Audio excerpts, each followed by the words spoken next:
If you have some faults and you feel insecure and inferior because of that, well, you should. Now, it shouldn't be so much that you're crippled by it and unable to take action. You shouldn't be beating yourself into the ground because you're not everything you could be, because no one is. And if you beat yourself into the ground, then you can't get up and improve. But you have to differentiate. It's like, okay, to what degree am I being hard on myself? Counterproductively critical, hearing the voice of my too harsh and angry father in my head, right. Adopting inappropriate stereotypical representations of masculine competence. How much of my self-criticism is ill-advised? Fair enough. And you want to deal with yourself with a certain amount of care. Fix your weaknesses.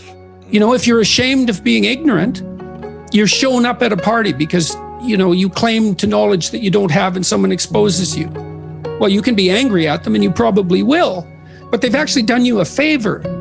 They pointed out an inadequacy is a pathway that you can travel down, right? A recognized inadequacy is, as soon it's such a gift in some sense, if it's accurate, because you think, well, what should I do? What should I do with my life? That's a real complicated question. Oh, here's an inadequacy. Excellent. You have a goal now. Rectify it. Now, you still have to think strategically and figure out how to rectify it and do it step by step. But Carl Rogers, the psychotherapist, pointed out that for therapy to be successful, the person has to want to change. So they have to have recognized that they have a problem.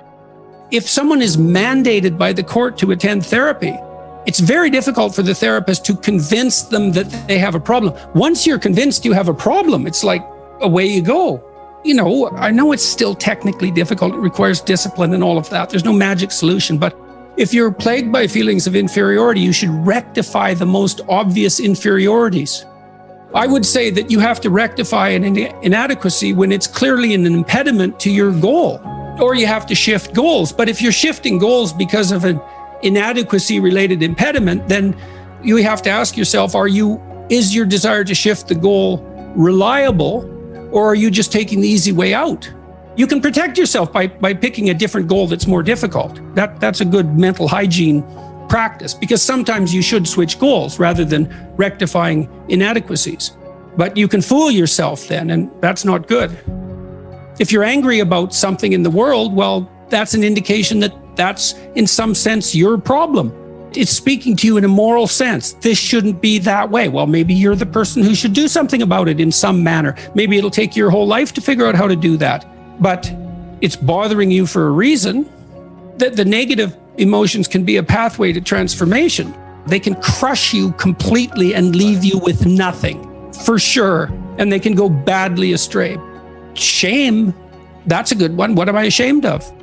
Well, can you fix any of that? Because you might ask yourself, let's say you're so ashamed and so crushed that you're nihilistic and you can't see any hope for life. You're just done. You might think, well, what if I was less ashamed? Like, I'm not going to jump off the bridge today. I'm going to wait a year. I'm going to work on these things that I'm ashamed of and just see, like, does my life improve enough so that I'm not so bitter about it now, or I'm not so hopeless about it now? My experience has generally been that works. It works.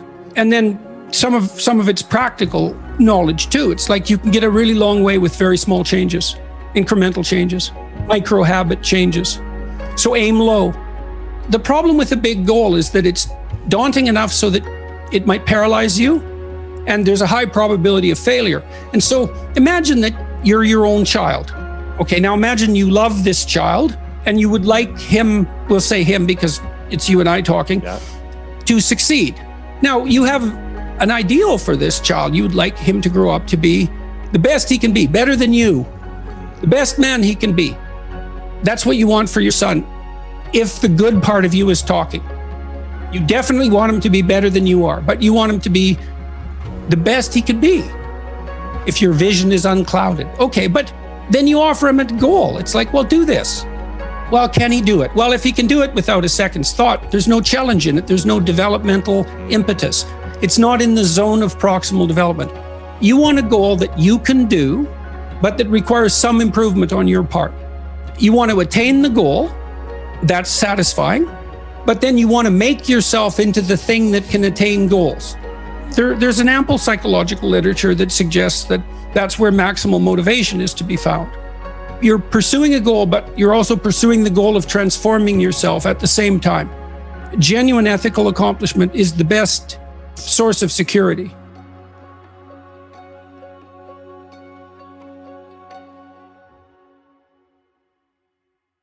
Imagine there are adolescents who break rules all the time, including legal rules. Okay, well, they tend to become criminal. It's too much. But then at the opposite end of the distribution are adolescents who don't break any rules, and they tend to develop internalizing disorders, depression, anxiety disorders, that sort of thing. So they're too constrained. So there is a certain amount of exploration of rule breaking that's a normative part of healthy development.